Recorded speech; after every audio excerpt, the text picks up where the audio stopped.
Welcome to another edition of Bayonne Tonight. I'm your host, Emmanuel Uraga, and tonight we have a very special edition for all our viewers joining us tonight. Tonight we have a very special guest of our beloved city, Bayonne, Mayor Jimmy Davis. Welcome to the show, Mayor Davis.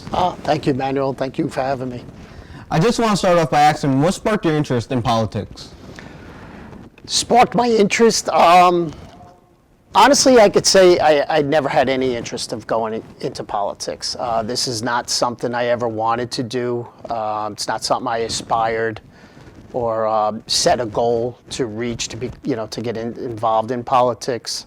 It was, I was a police officer. I was a captain at the time in the city of Bayonne in the Bayonne Police Department. Absolutely loved my job, loved going to work every single day. And then there was people in town started coming to me and asking me to run for mayor. I didn't know why they were talking to me, why they were asking me, but the group grew bigger and bigger to the point where I actually had a meeting with a large group of people who talked to me about it, spoke with my family, and that's how it all began. So what inspired you to run for mayor? Was it that experience itself, or was there more to it? Well, what it was is, I remember sitting down talking with my wife. I think it was Labor Day weekend, and asking her and talking to her and my family. We were all down my shore house down in Tuckerton, and we were talking about, people were asking me to run for mayor and all, and my wife said to me, well, why would you want to do this? You love going to work, you love being, a police captain, that was what you always wanted to be in life. And I said, for like 28 years, I've been protecting the city of Bayonne in a certain way, which was public safety, being a police officer. But the way the city was going, the financial problems that the city was having, being a police officer, you see that firsthand. I felt maybe I could protect the city in another way, which would be to run for mayor and hopefully be able to fix things and turn the city around. And that was my decision. I think that's what made me make that decision, is when I said that, because I said it like off key. She just asked me that question, and that was my answer. How does Bayonne engage with its youth population and address their needs and concerns? Say that again, I'm sorry. How does Bayonne engage with its youth population, the youth of Bayonne? Oh, the youth of Bayonne? And how do you address their needs and concerns?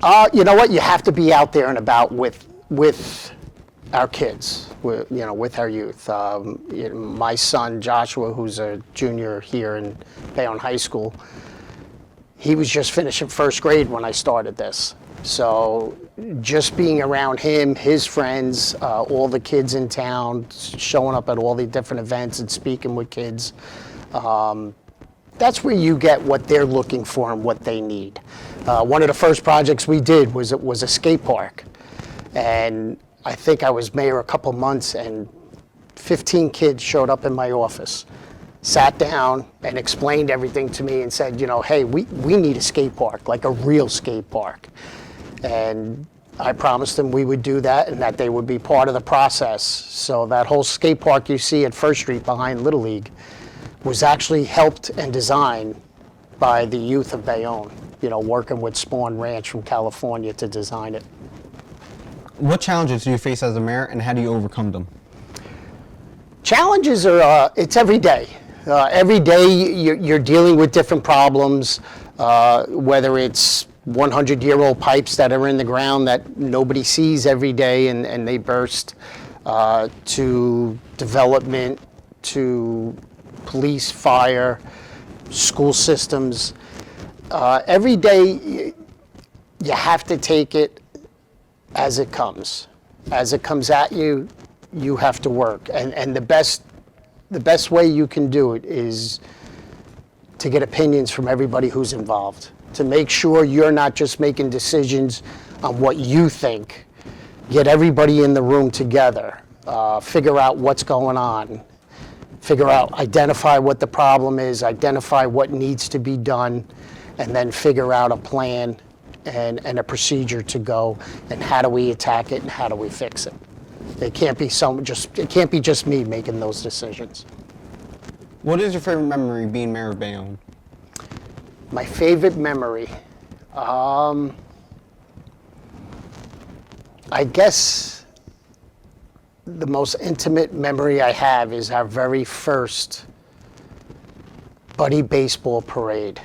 The first year we did Buddy Baseball, and we had the big parade that started at the museum on 9th Street, and the Bridgemen were involved, Bayonne High School band was involved, the cheerleaders, all the kids from the sports teams, everybody from Bayonne came out and lined the streets, and just watching our special needs kids marching down Broadway, making the right on 11th Street, and then going in onto the field thinking they were in Yankee Stadium, and just the faces. And it's probably, each year, that may be the most emotional day the city of Bayonne has. And to this day, that's the most emotional day.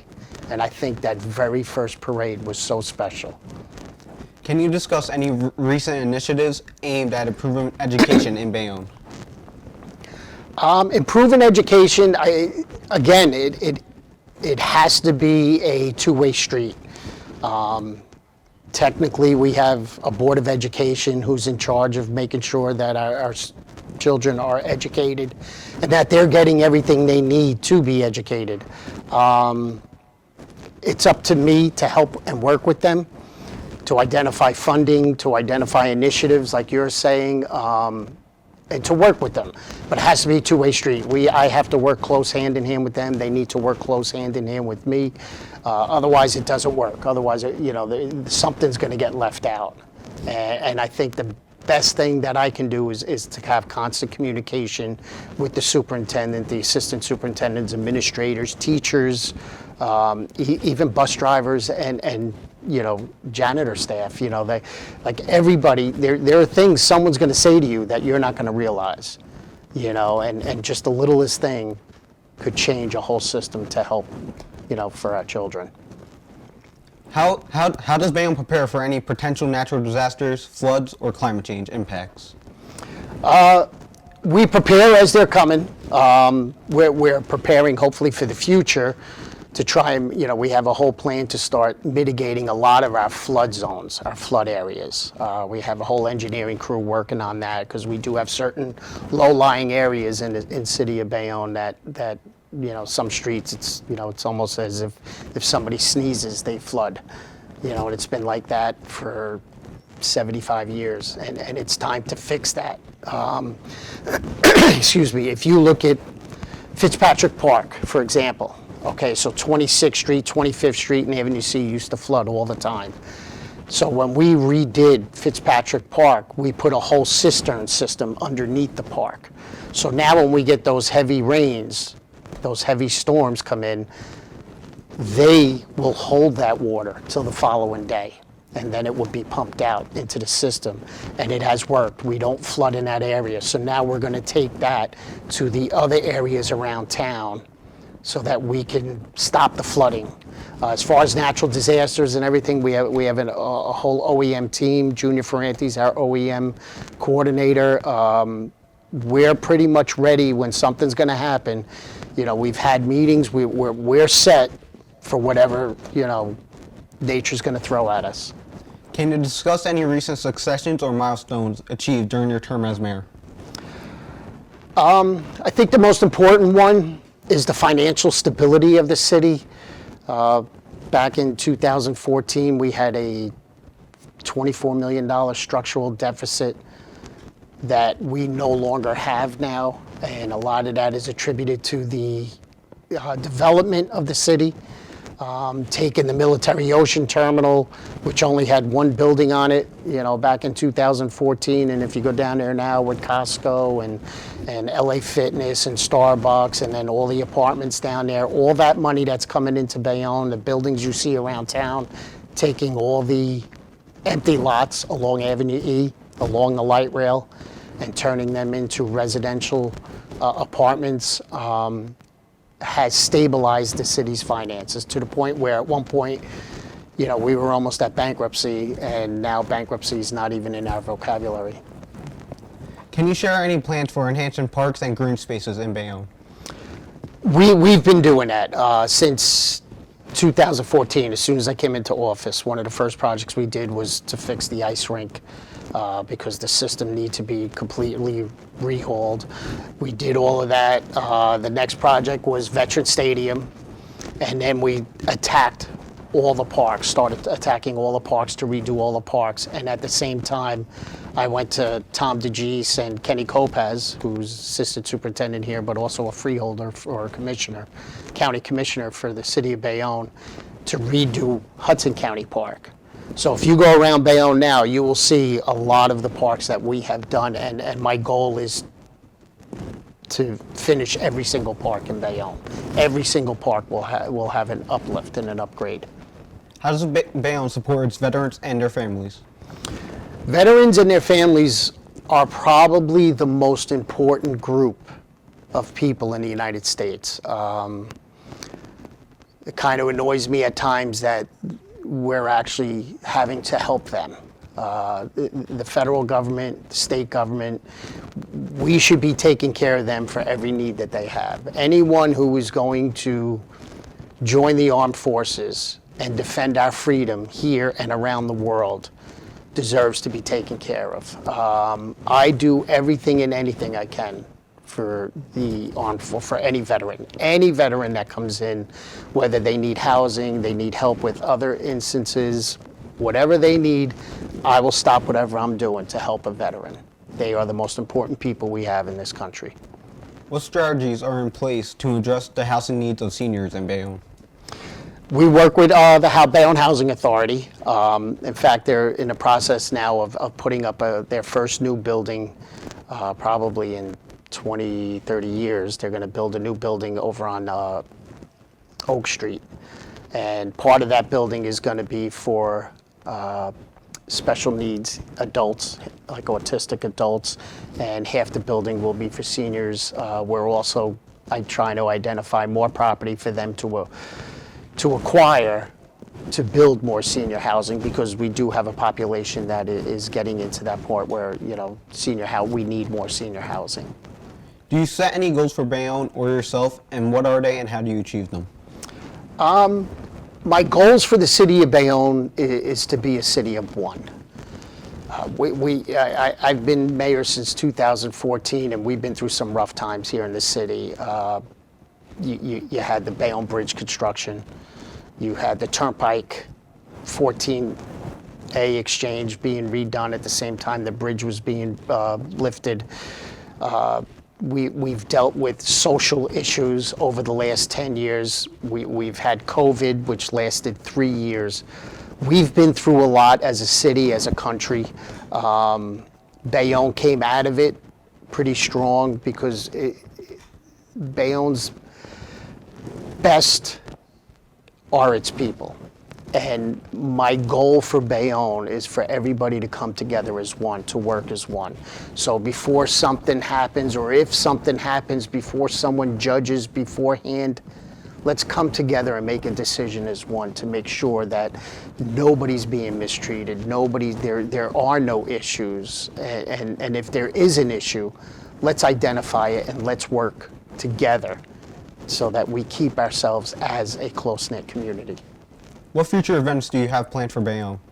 Future events, I mean, you know, we do events every year, whether, you know, food truck festivals, we do the hometown fair, we have the St. Patrick's Day parade that's coming up in a couple weeks. I have a one-block parade that my family and the, you know, one of the taverns in town will come together each year. We started that 3 years ago. This will be our third year.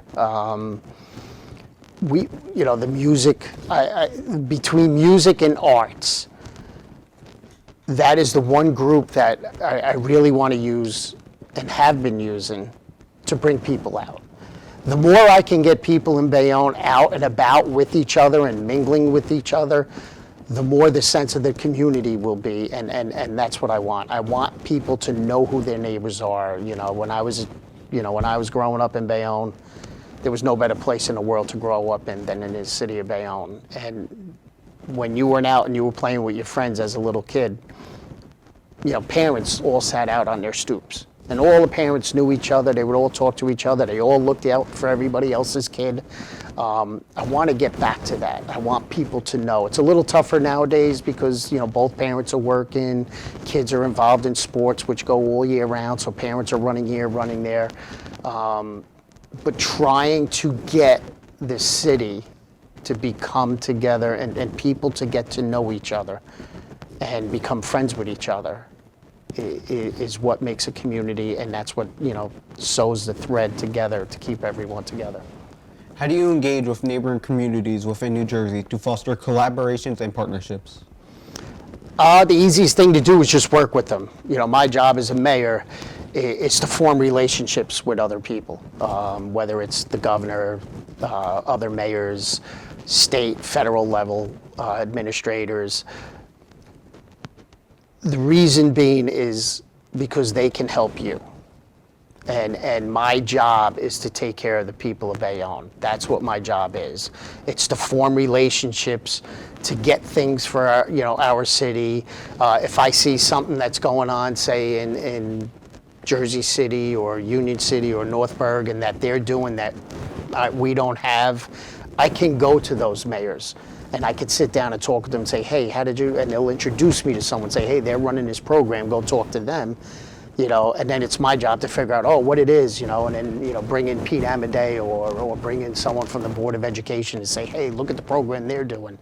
Why can't we do that here? And it reciprocates, there are things we do in Bayonne that I can go to them and say, hey, listen, this works so well with our people, with our citizens. How about you give this a shot? This will work for you.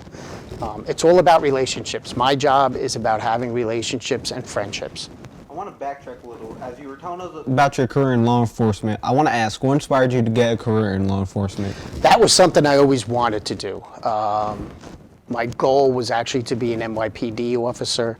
I think the NYPD may be the greatest police department in the world, but I was married back then, and my wife refused to move to New York because you had to live in New York to be an NYPD, so I took the Bayonne police test, and back in 1986, I was called by the Bayonne Police Department. I was working over in New York on Wall Street. I left that job, came here, and that's what started my career. But being a police officer was something I always wanted to do. That was my goal in life, was to be a police officer. What was your favorite memory being a police officer? My favorite memory was just going to work every single day. It is the most interesting job in the world. I miss it every single day. I could go back to being a police officer today. The greatest asset of being a police officer, every single day, every single shift is different. You could work a double shift. You could work afternoons and then work overtime and work midnights. That first 8 hours are going to be totally different than the second 8 hours. You went to work every single day not knowing what your day was going to be like. And for me, I thought that was the greatest thing, in the world was, and most of the time you're helping people. There's so much you can do as a police officer that, kids your age and all that, you don't understand how much you can help people by just being a police officer. How do you celebrate accomplishments and milestones? I don't. I just look for the next project and move forward. I'm proud of where the city is compared to where it was years ago. I think, I don't pat myself on the back. I'm not looking for a pat on the back. I just want to move to the next project, find out what else there is that the city needs, and what can we be doing better. There's always, we're a city of almost 73,000 people. There's always something that can be done. And my thing is, once we identify something, do it, fix it, let's move on to the next one. Let the workers, let those who actually did the work, and let them enjoy the moment in the sun. My job's to move on to the next one. How do you handle transparency and accountability in city government? You know what it is? Everything that you do is out there. There's no hiding anything. It's like lying to somebody in this day and age. You know, if you're going to lie to somebody, within 5 minutes, they're going to find out. There's just too much information out there. There's too much knowledge out there. Everything is at everybody's fingertips. There's nothing to hide. You know, you always get that, you know, I always get that thing from people that, you know, oh, you guys are always stealing money. Like, no, there is no money to be stolen. You know, you know, everything that we do, there's budgets for. There, you know, you go out and get money to do a project. You know, everything is there, you know, and everything's at anyone's fingertips. You know, whether you use the Oprah requests or, you know, go to the state. There's just too much oversight in everything that you're doing nowadays to where, you know, the transparency is right there for everyone. What advice would you give to high school students looking to pursue a career in law enforcement or politics? I'll go with law enforcement first. I'd offer it to everybody and anyone. If anyone ever is interested in doing something like that, come see me. Sit down in my office, talk to me for a half hour, 45 minutes. I will explain it up and down to you. It is my heart and soul. Being a police officer is what's going to define my life, not being the mayor. I will always, you know, refer to myself, even when I'm done doing this and I'm retired and hopefully enjoying my retired life, I will always be a police officer first. Politics is a whole different ball game. It's a different animal. It's kind of like police work, where I go into work every single day. You have no idea what you're walking into. Every single day is different from the day before. But now you're overseeing, you know, being the mayor of the city of Bayonne is like almost like being a Fortune 500 CEO. You know, you have 700 employees. You have 72,000 people that you have to care for and look out for.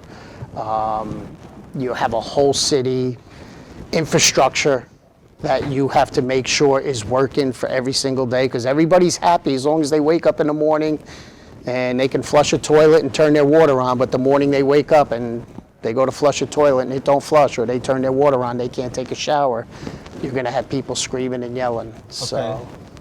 To wrap it up, I just want to ask, what legacy do you hope to leave behind as mayor of Bayonne? The only legacy I want is I just want people to know that, you know, my love for the city of Bayonne is what drove me to do this job. I hope I leave it and people can look at the city of Bayonne and that I left a better place of Bayonne where it is now to where it was before I got here, and that we took care of our children. Well, Mayor Davis, I would like to thank you so much. It was an absolute pleasure having you today. Thank you. I enjoyed it. Thank you so much. And that's all for this edition of Bayonne Tonight. Stay in touch for all social medias, and as always, go Bees.